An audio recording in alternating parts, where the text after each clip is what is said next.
90.3. 90.3. Audit de l'IGE, de la Cour des comptes et de l'OFNAC, l'hebdomadaire Le Témoin annonce des arrestations imminentes. Peut-on s'attendre à une gestion équitable des dossiers? Comment comprendre l'impunité des bandits à col blanc? Quelles sont les conséquences économiques, sociales et politiques du pillage de l'argent public? Que peut-on attendre du nouveau régime dans la gestion de ces dossiers à milliards? La sortie du Premier ministre sur le port du voile à l'école et la polémique qui s'en est suivie. Comment désamorcer la bombe? Pour analyser toutes ces questions, L'Air du Temps reçoit ce dimanche 4 août Ibrahima Niang, membre du comité du Forum civil, et Senghane Senghor, membre de la RADDHO. L'Air du Temps de 10h à 11h sur la 90.3 avec Alassane Samba Diop. Dimanche 4 août 2024, merci d'être à l'écoute de l'Air du Temps. Ce soit donc aujourd'hui M. Senghane Senghor, coordinateur de l'Observatoire de la RADDHO à Dakar. Ibrahima Niang, juriste, membre d'administration du Forum civil. Merci, monsieur, d'avoir accepté notre invitation. L'hebdomadaire Le Témoin, nos confrères, annonce les audits de l'IGE, de la Cour des comptes, de l'OFNAC. L'hebdomadaire annonce des arrestations imminentes et dit que les dossiers sont entre les mains du ministre de la Justice qui les aurait transmis au procureur de juge compétent. Monsieur Senghane Senghor, est-ce que cette annonce, en tant que membre de la société civile, que toujours demandé la gestion des comptes de l'État du Sénégal soit beaucoup clarifiée, est-ce que ça vous rassure? Bonjour, merci Alassane. Merci aussi à mon co-débatteur M. Niang de Forum civil. Merci pour l'invitation et je salue aussi vos auditeurs et les téléspectateurs. Oui, c'est vrai que la reddition des comptes, c'est un exercice qui est normal et qui est souhaité dans un état de droit. C'est d'ailleurs pour ces raisons que nous avons signé toutes les conventions, nous avons des institutions et des lois un peu qui s'occupent de la question de cette gouvernance économique.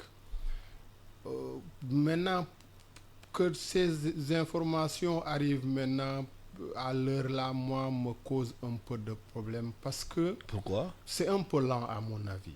C'est un peu lent parce que si par exemple je prends la question des fonds Covid, je pense que les rapports étaient bouclés par la Cour des comptes depuis très longtemps. On sait aussi que l'ancien régime n'avait pas beaucoup de volonté pour faire avancer ces dossiers. Donc ces types de dossiers-là, mais plus d'autres dossiers qui étaient là, que l'ancien président avait déclaré avoir mis le coude dessus. Parce que j'imagine que ce soit la Cour des comptes, que ce soit l'IGE, que ce soit l'OFNAC, toutes ces institutions-là ont travaillé depuis des années. Et tout le monde sait que sous le président Macky Sall, on a très peu vu des poursuites. Donc normalement, à l'installation de ce régime-là, les choses pouvaient aller un peu plus vite. Non, par la suite, j'ai entendu un peu des déclarations ou des affirmations du genre. Ils attendent le Conseil supérieur de la magistrature pour pouvoir déclencher les poursuites. Ça aussi, je n'avais pas compris. Parce que pour moi, les magistrats sénégalais, quel que soit le niveau de responsabilité qu'ils ont, c'est des gens qui sont compétents. Et si on les laisse travailler, ils peuvent faire le travail qui doit être fait pour rendre les choses au clair. Oui. M. Ibrahima Niang, vous êtes membre du conseil d'administration du Forum civil. Vous avez saisi à plusieurs reprises les instances de l'État du Sénégal, telles que l'OFNAC, telles que l'ARCOP, entre autres, pour que des dossiers soient diligentés, que l'État fasse son travail. Depuis lors, les dossiers dorment dans les tiroirs. Vous êtes optimiste que quelque chose va bouger? Merci Alassane, je vous remercie pour l'invitation. Je salue également l'ensemble de vos auditeurs. Je salue également mon collègue de la société civile.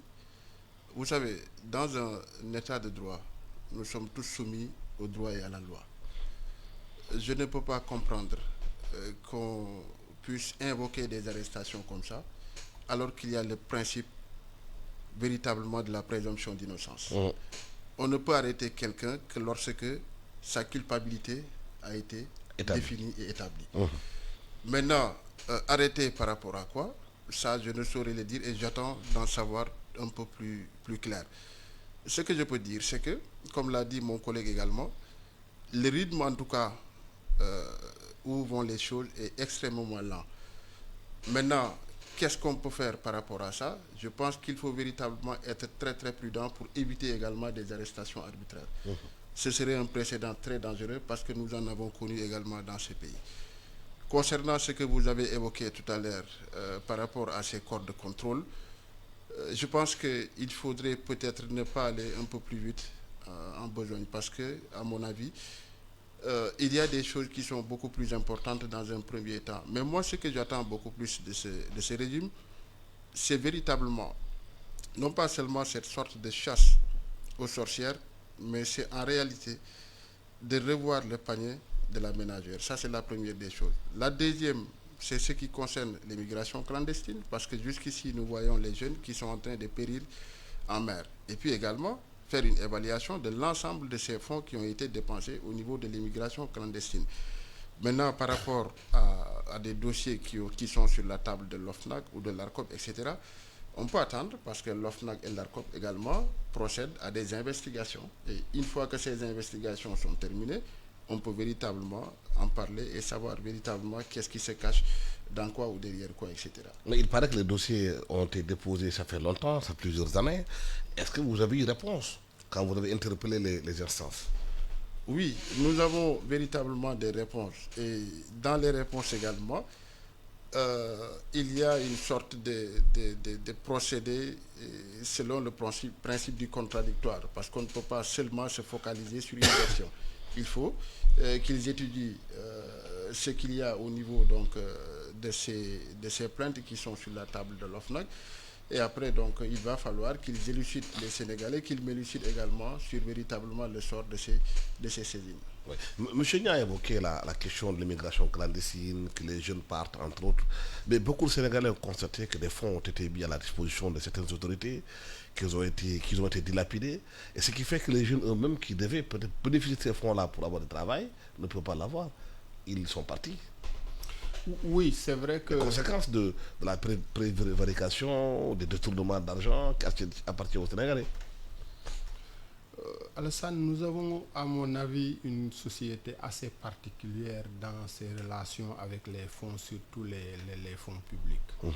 Ce que vous dites est tout à fait vrai. Dans ce pays, on entend trop de détournements et c'est peut-être ce qui amène l'État à ne pas pouvoir mettre en œuvre certaines politiques et retenir nos jeunes ici.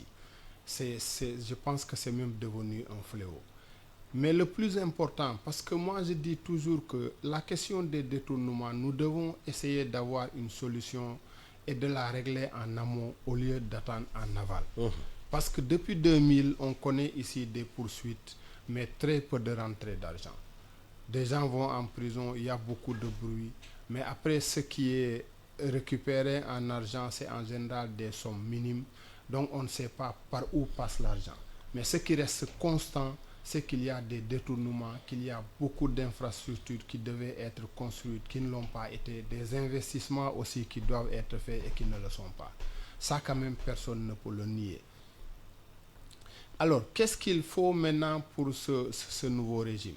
Je pense que ce que M. Nia dit est très important. Il faut aussi éviter de passer par les anciennes voies empruntées par leurs prédécesseurs. C'est d'ouvrir ici des dossiers judiciaires pour poursuivre des gens et qu'au finish, les Sénégalais ne se retrouvent pas dans les poursuites. C'est arrivé, je crois, une ou deux fois ici. Cette fois-ci, il faut l'éviter et essayer de mettre en place des systèmes de gestion, des systèmes de contrôle qui puissent aider à vraiment sécuriser l'argent public. C'est pourquoi moi j'ai un peu apprécié ce que le président a, son initiative de faire voter une loi sur les lanceurs d'alerte, parce que j'ai l'habitude de dire souvent à nos fonctionnaires, à tous ceux qui sont dans les régies financières, que nos systèmes sont assez bien construits parce que les systèmes sont faits de telle sorte qu'une seule personne ne peut pas, de la chaîne du début jusqu'à la fin, traiter un dossier et détourner l'argent. Très souvent, et c'est toujours presque le cas, il y a des gens qui sont au courant, qui savent, mais qui ne préfèrent pas parler parce que gérant un peu leurs intérêts, évitant d'être sanctionnés ou des choses comme ça, et qu'à l'arrivée, c'est le contribuable sénégalais ou le Sénégalais tout court qui paye. Ça, quand même, c'est des choses sur lesquelles l'État, nos autorités actuelles doivent réfléchir et trouver des solutions. Et il parlait tantôt de lenteur dans le traitement des dossiers. Est-ce que cette lenteur ne va pas permettre à certains de s'organiser, de neutraliser la machine qui doit aller enquêter sur ces gens-là? Je ne pense pas que cela puisse être possible.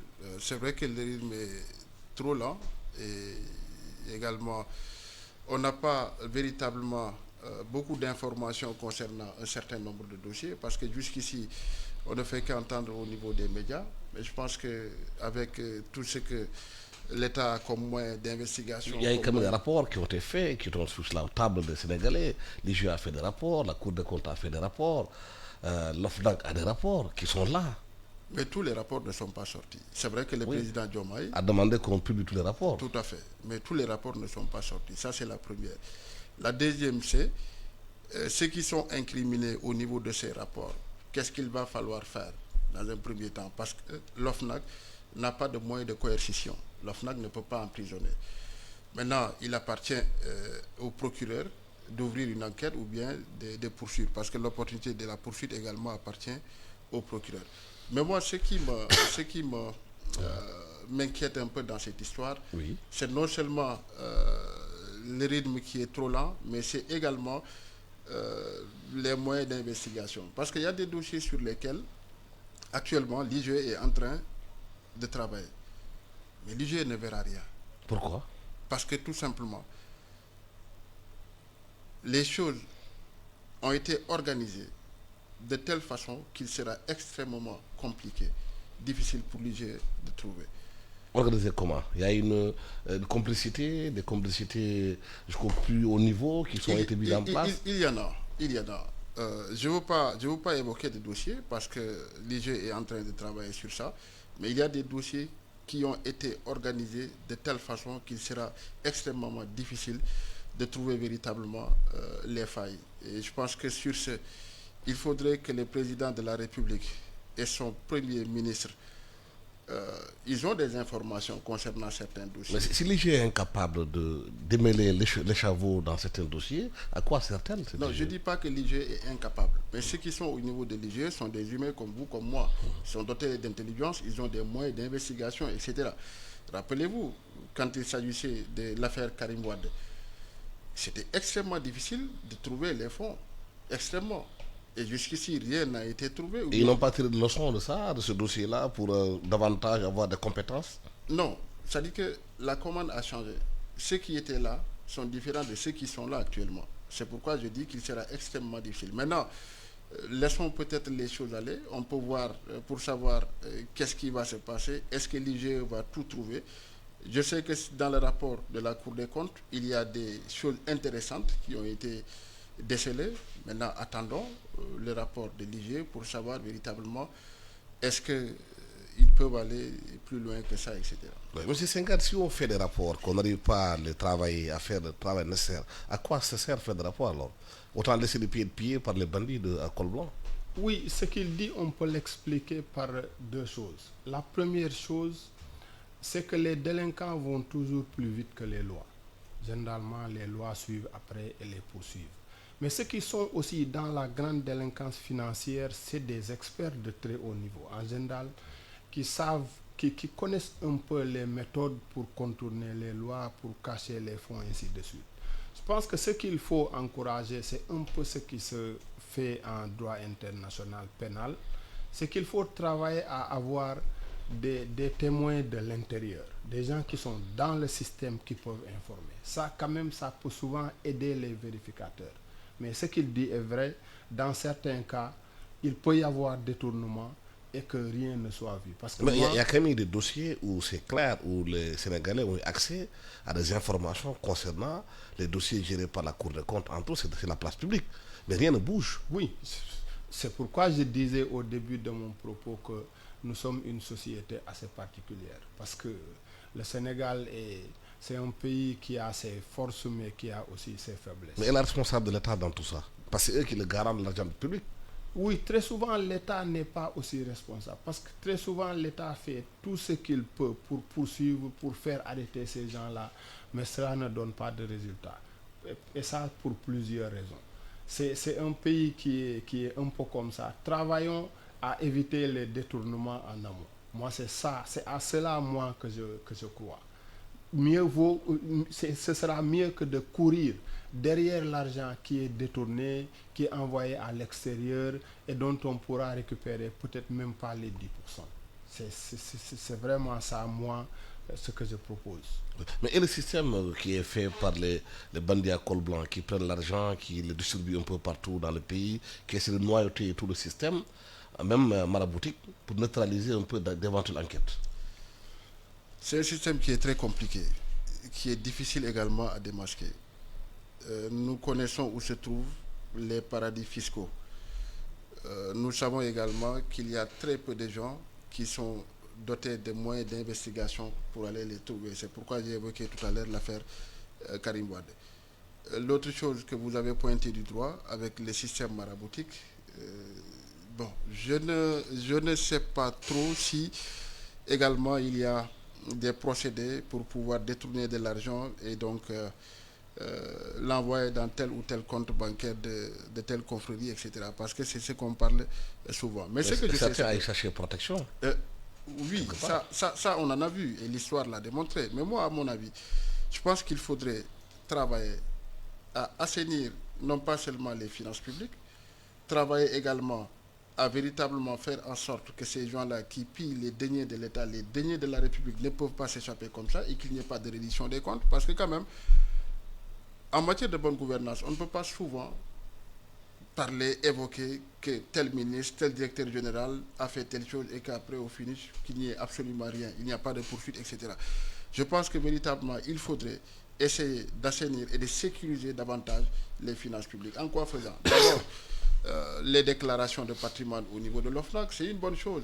Parce que la déclaration de patrimoine, nous y avons joué un très grand rôle en 2014 avec donc l'institution de l'OFNAC. Mais le problème, c'est qu'au niveau de ces déclarations de patrimoine, il y a des failles. Si, par exemple, je prends un cas, le président de la République, il peut faire sa déclaration de patrimoine en rentrant. En sortant, il ne le fait pas. Il ne le fait pas. Il peut s'enrichir entre-temps. Mais bien sûr, bien sûr. Avec les fonds politiques. Je vous donne un exemple. Le président Macky Sall était aux commandes. Il n'est plus là. Est-ce qu'à sa sortie, il a fait une déclaration de patrimoine? Pourtant, à l'entrée, il avait fait une déclaration de patrimoine qui avait suscité beaucoup de polémiques. Et on se rappelle tous, l'ancien président M. Abdoulaye Wade était même sorti pour véritablement dire que c'est faux, je ne lui ai pas donné telle richesse parce que moi je n'ai pas ça, etc. Actuellement, le patrimoine du président Diomaye, aussi simple que ce soit, a soulevé beaucoup de polémiques. Le patrimoine du Premier ministre, on ne le sait pas. Les autres ministres, etc., nous n'avons pas beaucoup d'informations sur leur patrimoine. Je pense que ça également, il faudrait qu'eux, ils donnent l'exemple par rapport à ça. Non pas seulement eux, mais également l'ensemble des directeurs généraux et autres qui sont assujettis également à la déclaration de patrimoine. Mais je pense qu'il faudrait peut-être aller encore un peu plus loin avec cette déclaration de patrimoine. Parce que même les documents que vous donnez doivent être des documents certifiés, authentiques, des documents qui prouvent que véritablement ça, ce sont vos avoirs. Et également, regardez au niveau des banques, est-ce que vous n'avez pas d'autres comptes bancaires ou bien est-ce que vous n'avez pas d'autres avoirs? Parce que dans notre pays, quand même... Et le système des prêts, non? Mais ça, c'est un système extraordinaire qui existe dans tous les pays du monde. Bon, regardons Mélenchon en France. Un homme extrêmement riche qui n'a pratiquement jamais travaillé dans sa vie, mais qui est extrêmement riche. Ici, on en connaît. Le système de prêt-nom, ça existe partout dans le monde. Ici, on connaît également des chefs d'entreprise, des capitaines d'industrie qui véritablement ne pèsent pas ce qu'ils montrent en réalité. On sait qui est qui dans ce pays, mais bon, on ne veut pas aller trop loin dans ça parce que quand même, pour ne pas peut-être dire des choses que nous ne maîtrisons pas. Est-ce qu'on peut continuer aujourd'hui à faire croire aux Sénégalais que la réduction des comptes est là, qu'on fait le travail?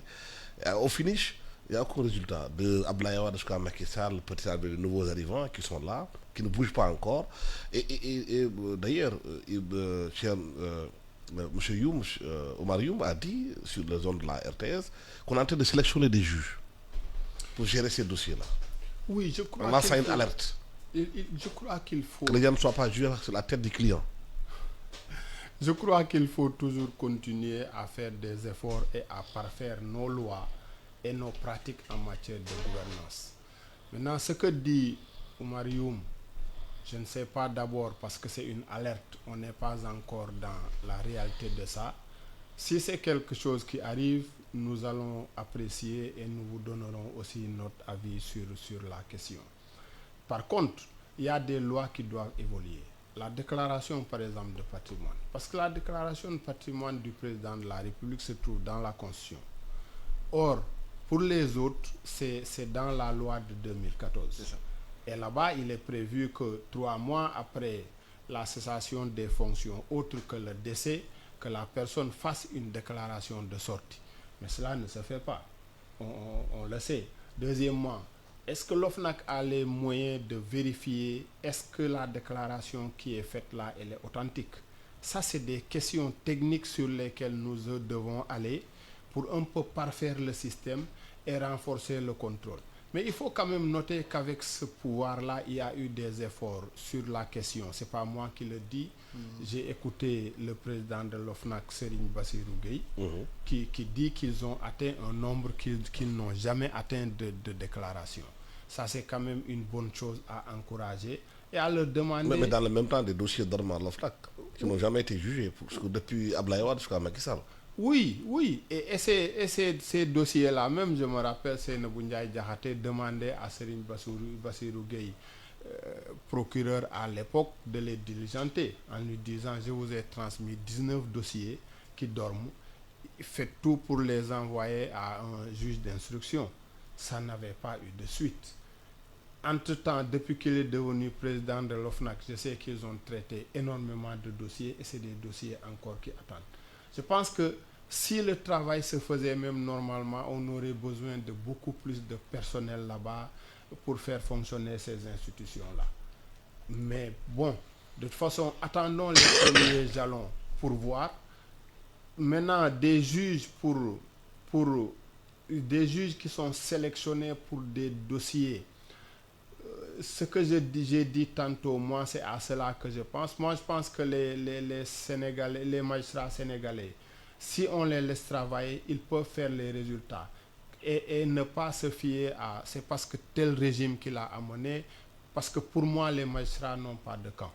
Ça, c'est ma conviction jusqu'à preuve du contraire. Dans le principe, c'est ça qui doit être. Alors, si nous voyons le contraire, nous vous donnerons notre position sur la question. Oui, parce qu'on remarque quand même dans ce pays beaucoup d'enrichissement sans cause.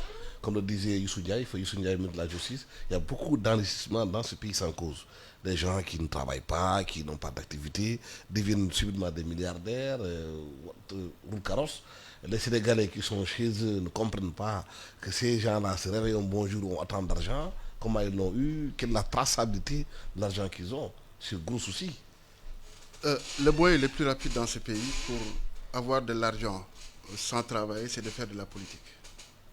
C'est également le moyen le plus rapide pour accéder à des postes de responsabilité sans en avoir la compétence. Il faut faire de la politique. Ce sont également les hommes politiques qui, la plupart, distribuent de l'argent tout en sachant que cet argent, ils ne l'ont pas travaillé. Vous prenez quelqu'un qui est un directeur général, qui a fait 3 ans d'activité, qui a 5 millions par mois. Vous faites le total sur 3 ans. Ça ne peut pas atteindre 200 millions. Vous le voyez avec une villa qui coûte 150 millions. Vous le voyez avec une voiture rutulante qui coûte 100 millions. Il peut tout le reste de sa vie ne plus travailler et pourtant il devient encore très riche. Ça n'existe pratiquement qu'en Afrique, particulièrement au Sénégal. C'est pour dire quoi? Que les hommes politiques nous ont habitués à des détournements de deniers publics, nous ont habitués à jouer avec nous, à jouer avec les deniers de la République et au finish, rien ne s'y trouve. Actuellement, on parle de quelqu'un qui est extrêmement riche dans ce pays. Il n'a pas été entendu par la police, ni par la division des investigations criminelles. Il n'est pas inquiété. Et il semblerait également qu'il est en train de négocier avec le pouvoir. On nous parle de quelqu'un qui fut un député, qui est un courtier foncier, qui, paraît-il, était griot du président, etc., et qui est extrêmement riche. Rien que celui-là, on l'estime à beaucoup de centaines de millions. Il n'est pas appelé. C'est pourquoi quand j'entends Mais parler... est-ce qu'il n'y a pas eu une sorte de rupture dans le discours par rapport aux populations? Les nouvelles autorités disaient avant de venir que nous allons nettoyer les écrits d'audience, qu'on entend aujourd'hui que certains hommes d'affaires sont en train de négocier avec le pouvoir pour se mettre à l'abri parce qu'ils ont pillé l'argent du pays. Mais le discours n'est pas seulement comment dirais-je encore, n'est pas seulement la rupture n'est pas seulement dans le discours, mais dans la pratique, dans toute la pratique, il y a une rupture. Ça, c'est mon avis. C'est-à-dire que ce qu'ils avaient annoncé au départ et ce qu'ils nous avaient dit il y a 2 ans, il y a 3 ans est différent actuellement de ce que nous sommes en train de voir. Ça veut dire quoi? À mon avis, c'est parce que les réalités du pouvoir sont différentes quand on est en dehors du pouvoir. Parce que quand vous êtes dans le pouvoir, vous commencez maintenant à maîtriser un certain nombre de choses. Vous devenez un apprenti parce que vous êtes obligé d'apprendre. Sur ce, on peut peut-être leur donner encore 1 an ou 1 an et demi pour voir où est-ce qu'ils vont avec nous. C'est vrai que jusqu'ici, rien n'est clair. Et pour moi également, ils sont en train de tâtonner. Ça, c'est mon avis, ça n'engage que moi. Ils sont en train de tâtonner, ça peut se comprendre. Parce que c'est des gens qui sont nouveaux, c'est des gens qui n'ont jamais également été dans le système, etc. Bon, pas dans le système, mais plutôt dans l'appareil étatique. Ça peut se comprendre. Maintenant, attendons de voir d'ici 1 an et demi, d'ici peut-être 1 an, qu'est-ce que cela va donner avec le projet qu'ils sont en train de confectionner. Mais les Sénégalais n'attendent pas ça. La jeunesse attend avoir de l'emploi. Les agriculteurs attendent, tout le monde attend. Et je pense qu'il faut véritablement accélérer la cadence, comme disait l'autre. Il faut véritablement également éviter ces lenteurs, éviter ces arrestations arbitraires pour que les Sénégalais sachent que véritablement il n'y a pas de chasse à la sorcière, etc. Mais quelles sont les conséquences de ce discours tenu dans l'opposition en disant si nous arrivons au pouvoir, on va régler les problèmes, surtout le pillage systématique du pays par des voyous? Nous allons faire ça, mais ensuite vous venez au pouvoir, vous êtes en train de tergiverser, de revenir sur des situations que vous avez prises, mais les gens sont vigilants par rapport à ça. Oui, peut-être que quand ils sont arrivés au pouvoir, ils ont eu des informations qui les font douter un peu. Mais je pense qu'ils ne peuvent pas quitter cette lancée parce que ça c'était l'une de leurs promesses les plus importantes qui peut-être ont fait adhérer beaucoup de gens à leur discours. Ce qui reste constant dans ce pays, c'est que les Sénégalais veulent une gouvernance vertueuse de leur deniers. Est-ce que vous pensez que ce gouvernement peut couvrir certains méfaits de certaines personnes par rapport aux deniers publics? Ce gouvernement ne peut pas le faire au risque de se mettre à dos et dans un court délai une bonne partie des Sénégalais. Parce que ce que vous avez cité là, Alassane, des gens qui se lèvent, qui n'ont jamais travaillé, qui n'ont aucun niveau, qui se lèvent un jour et qui deviennent subitement riches comme Crésus. Mais ça montre que notre système ne fonctionne pas. Parce que ça, c'est pas être dans un état de droit. Parce que normalement, le système devait pouvoir enquêter sur ces gens-là et comprendre même d'où vient l'argent. Même si on voit un peu les nombreuses saisies en matière de drogue, tout cet argent illicite-là, qui est saisi dans un temps record. Les immeubles qui poussent à Dakar, comme les des champignons. immeubles qui poussent à Dakar. Tout ça justifie que ces gens-là soient enquêtés, qu'on essaie au moins de voir l'argent là, il vient d'où et il va où. Ça, c'est extrêmement important. Donc, le régime ne peut pas ne pas enquêter sur ça. Ça, c'est une obligation qui pèse sur eux. Mais si on arrive jusqu'à cette situation, monsieur Senghane, est-ce qu'il n'y a pas eu de complicité en interne qui permettent à ces gens-là de sévir sans coup férir?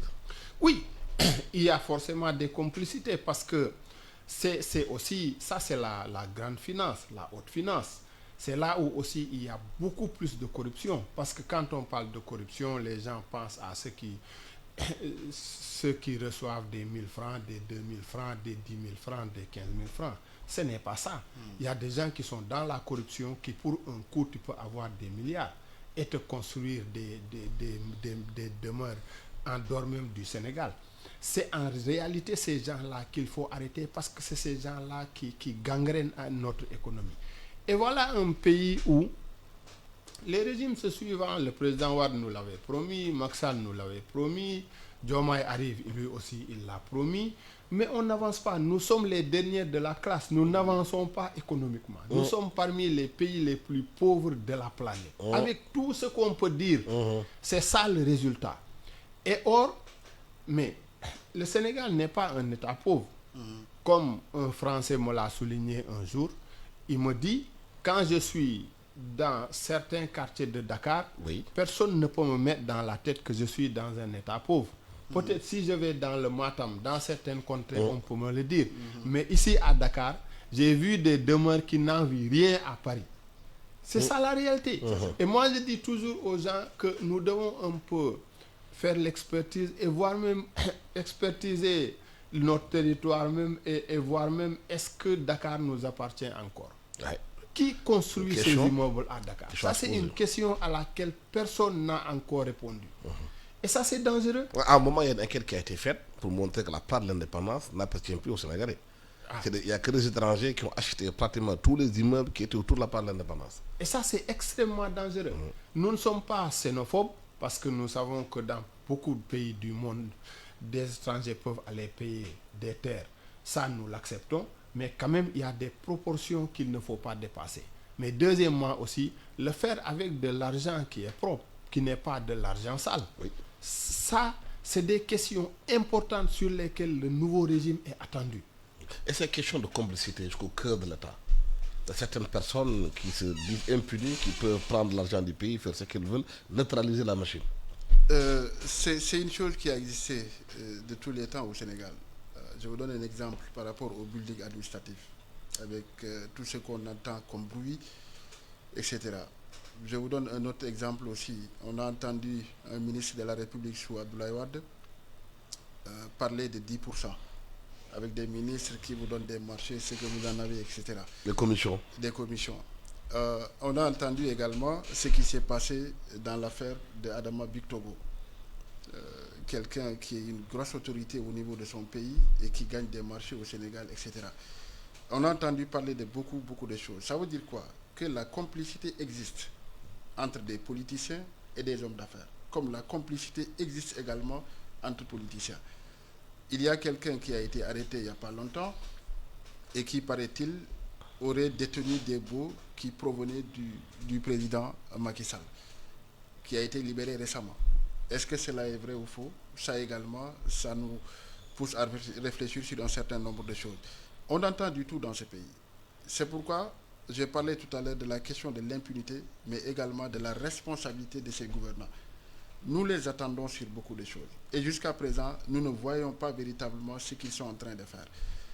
Les fonds de Covid-19, les 1000 milliards, mais il n'est pas concevable qu'on entende des noms, qu'on entende des gens qui sont proches du président de la République et que véritablement jusqu'ici, le procureur n'a écouté personne, la division des investigations criminelles n'a convoqué personne. Ça, véritablement, c'est de l'impunité.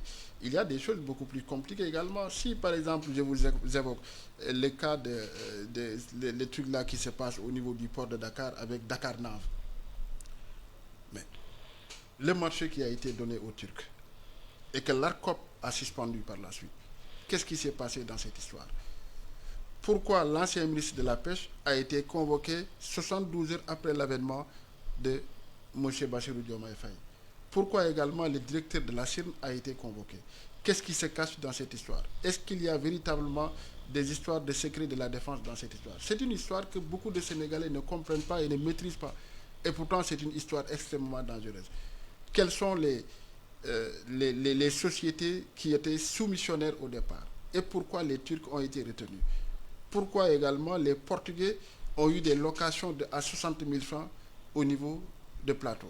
Ça, ce sont des interrogations qui véritablement doivent inciter tout le monde à pousser la réflexion, parce que quand même, on se rend compte que nous sommes en train de jouer avec le feu, que les gens qui étaient là également ont fait des choses pas du tout catholiques. C'est pourquoi quand j'entends aussi le président de la République dire que le niveau de dégradation est tellement élevé, je dis d'accord. Mais c'est là où on vous attend. Et c'est là où on a besoin de votre génie. Il ne suffit pas seulement de chanter que le niveau de dégradation est élevé. Non, il faut maintenant montrer votre génie pour que véritablement on puisse savoir. Et puis, les Sénégalais ont le droit de savoir. Nous exigeons de ces gens qui nous rendent compte par rapport à ces niveaux de dégradation et qu'est-ce qui est dégradé par rapport à quoi et jusqu'à quel niveau, etc. Ça également, nous avons besoin de comprendre et de savoir. Ouais. Le deuxième point de notre débat, c'est la sortie du Premier ministre sur le port du voile à l'école et la polémique qui s'en est suivie. Comment peut-on gérer cette question-là, qui est une question très sensible? Oui, je pense Alassane, que la sortie du Premier ministre, c'est une sortie que moi je pense hasardeuse. Hasardeuse pour la simple et bonne raison que la question du foulard dans les établissements se traite dans le règlement intérieur. Et le règlement intérieur d'un établissement, à mon avis, ce n'est pas au Premier ministre de traiter d'un règlement intérieur. Je pense que même le ministre de l'Éducation nationale est un peu à un niveau supérieur, parce que c'est des questions qui doivent être traitées par les services techniques. Pour la simple et bonne raison que si on demandait aujourd'hui au Premier ministre dans quel texte, où se trouve cette question du règlement intérieur, il serait incapable de le dire. Donc même si on lui avait posé la question, il devait être très prudent en leur disant nous allons étudier la question et attendre un peu d'avoir tous les avis techniques avant de prendre une décision. D'autant plus que c'est une question qui est revenue plusieurs fois. Ça s'est passé sous l'empire d'autres premiers ministres. Ousmane Sonko est le énième premier ministre du Sénégal. Il n'est pas plus compétent que tous ceux qui sont passés. Il n'est pas venu pour régler les problèmes du Sénégal. On lui demande de régler les problèmes qui sont en mesure d'être réglés sous le régime de Diomaye, pendant que lui, il est Premier ministre. Je pense qu'il devait être très prudent. Et c'est une question aussi qui concerne des minorités. Et les minorités dans un État, il faut un peu les gérer. D'ailleurs, si vous regardez les réactions qui ont suivi, on lui a jeté à la figure que de l'autre côté, il y a aussi des écoles où les enfants ne peuvent pas accéder s'ils ne sont pas voilés. Si elles ne sont pas voilées. Et ça, moi-même, je ne le savais pas. Ce qui montre que si on pense qu'il y a une discrimination d'un côté, eux aussi sont en train de montrer que de l'autre côté aussi, il y a une discrimination. Donc pour moi, c'est une question qu'il faut gérer avec tact. Et j'ai lu ou entendu l'ancien ministre de l'Éducation, Mamadou Talla, qui dit que c'est une question qui peut être réglée par la négociation. Et quand on lit ceux qui ont réagi même au nom des écoles catholiques ou en étant catholiques, les textes qu'ils ont produits, on sait que c'est des gens qui sont très ouverts à la négociation. Parce que c'est une communauté aussi qui est discrète, minoritaire par le nombre, mais c'est une communauté aussi composée de sachants. Et ils sont vraiment très posés, très polis, qu'ils n'abusent pas de certaines choses. Mais c'est vrai que le Premier ministre a plutôt évoqué la tolérance qu'il y a au Sénégal par rapport au port du voile. Qu'en France, c'est leur culture, que notre culture au Sénégal est différente et qu'il faut prôner la tolérance. Moi, je pense que c'est un dérapage politique qu'il a fait. Et ce que je regrette, c'est que dans ses sorties, la plupart, il dérape. Souvent, il part des journalistes, il attaque. Et ça, c'est pas bien également dans un état de droit, c'est pas bien également par rapport à la cohésion sociale. L'autre chose, c'est que, quoi qu'on puisse dire, nous sommes un pays laïque. Et ça figure au niveau de notre constitution. On ne peut pas parler de laïcité et ne pas méconnaître certaines pratiques. Mais quand même, c'est une question non pas délicate, mais très sensible. Et c'est très regrettable, très désolant de voir toutes ces réactions. Hier, j'ai écouté une réaction d'un imam Sall. C'est regrettable. Moi, je pense qu'il nous faut préserver cette cohésion sociale que nous avons. Je disais que le dialogue islamo-chrétien dont parlait Abdoulaye Wade il y a quelques années n'avait pas de sens parce qu'il n'y a jamais eu de problème au Sénégal entre musulmans et chrétiens. J'ai lu également hier la lettre que mon ami Pierre Marignan a sortie, qu'il a écrit à l'endroit également du Premier ministre. J'ai lu également l'autre lettre ouverte de l'autre abbé. Tout ça, je pense qu'on peut éviter ça parce que ça peut nous amener très très très loin. C'est vrai, comme l'a dit mon collègue Senghor, que ça peut être négocié. ça peut être discuté également en coulisses. C'est vrai que l'autorité en charge de l'éducation nationale n'a jusqu'ici pas parlé. Et c'est là où il aurait dû peut-être être beaucoup plus prudent. Avant de parler de certaines choses, il faudrait maîtriser ce dont on est en train de parler, mais pas s'ouvrir comme ça aux médias et dire des choses qui peuvent véritablement amener des problèmes. Si, par exemple, il se braque sur sa position, l'Église se braque également sur sa position. Mais on va connaître un blocage à partir du mois de septembre ou bien du mois d'octobre. Pour le bonheur de qui? Je pense que c'est des choses qu'on peut discuter sous l'arbre à palabres. Maintenant, il y a de ces sorties, des dérapages, aussi bien au niveau donc du Premier ministre que également de l'autre côté, comme également du côté donc de l'imam. Et je pense que c'est le moment d'appeler tout le monde à la raison pour que véritablement qu'on sache qu'il y a quelque chose à préserver au niveau de ces pays. C'est la cohésion sociale, c'est le climat social qu'il y a entre musulmans et chrétiens parce que nous sommes tous des parents. Et si vous sortez à 80 km, vous vous rendrez compte que les gens sont en train de vivre de façon très heureuse, étant des musulmans et des chrétiens. Dans une même famille à Joal, vous rentrez, vous trouvez des gens qui s'appellent Mohamed, des gens qui s'appellent Jésus ou Jean ou René, etc.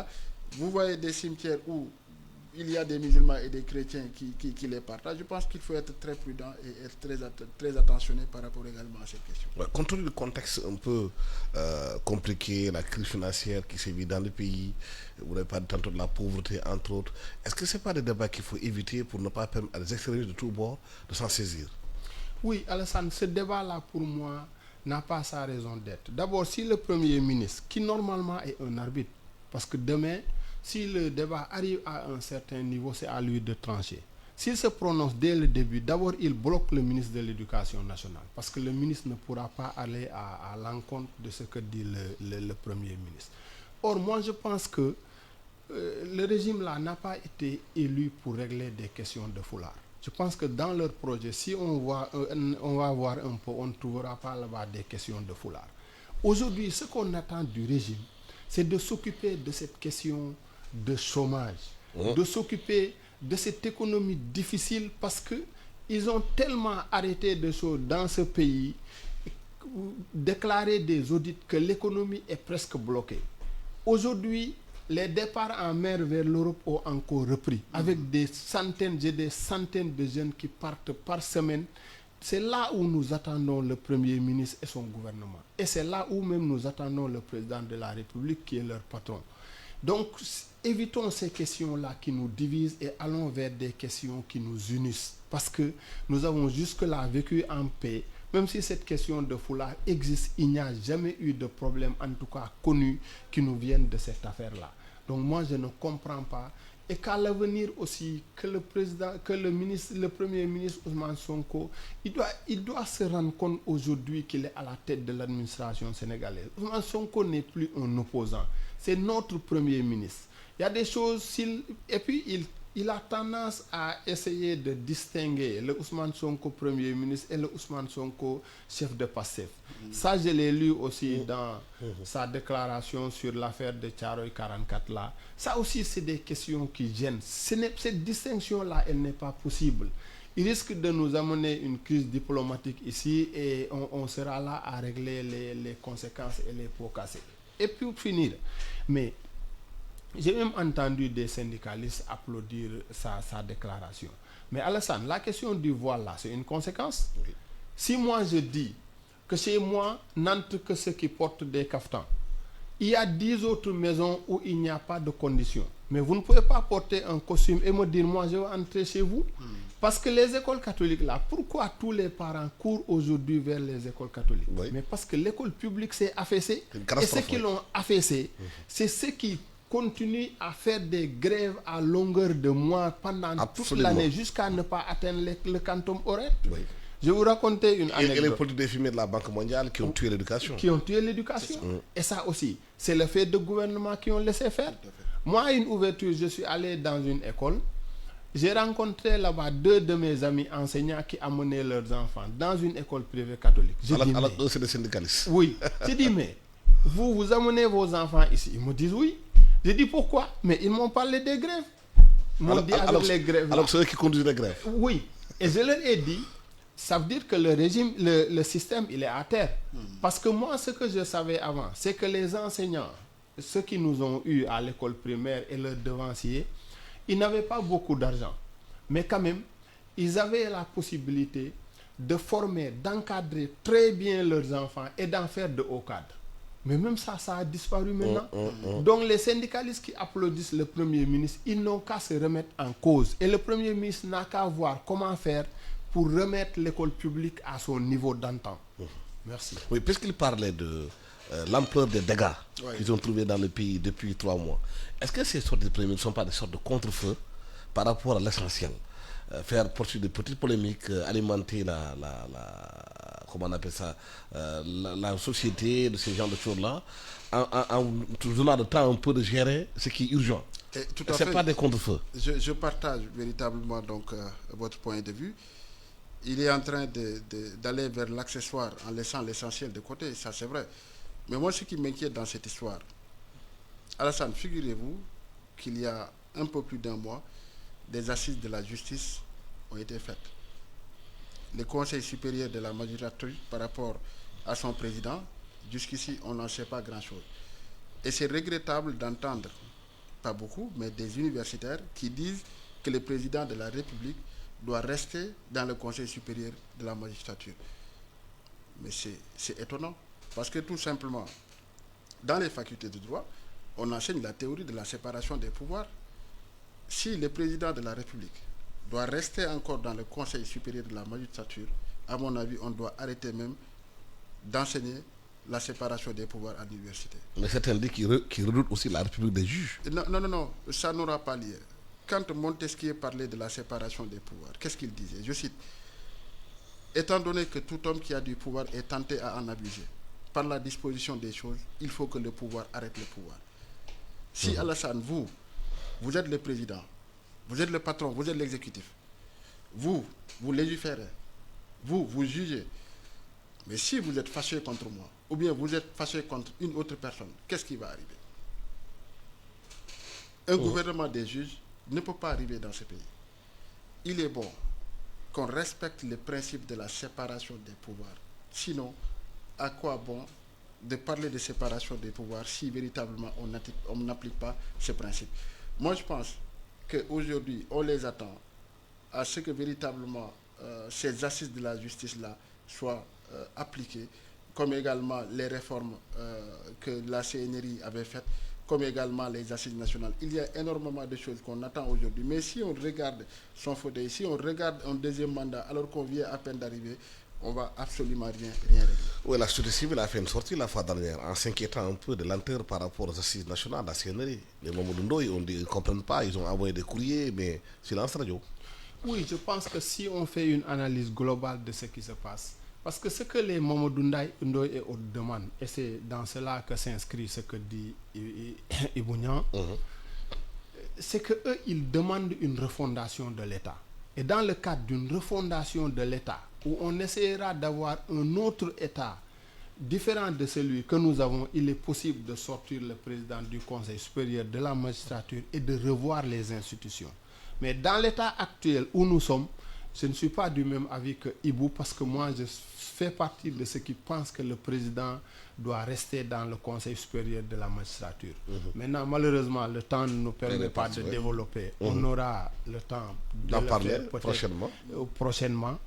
Mais pour revenir à ces petites déclarations, Pape Alignan nous a dit ici il n'y a pas longtemps, à travers un poste que dit la vérité aux Sénégalais. Fadilou Keïta nous a soufflé un peu, Ousmane Sonko. Je pense qu'on nous prépare à une grande déclaration. Ce sera quel type de déclaration? Qu'est-ce qui se prépare à nous dire? L'avenir nous le dira. Peut-être déclaration qu'il est en faillite. Merci infiniment à mes invités, à M. Senghane Senghor, coordonnateur de l'Observatoire de la RADDHO à Dakar, Ibounian, qui est juriste, membre du conseil d'administration du Forum civil, à la technique Amadissi et micro Alassane Sambo Diop. Excellent dimanche à tous.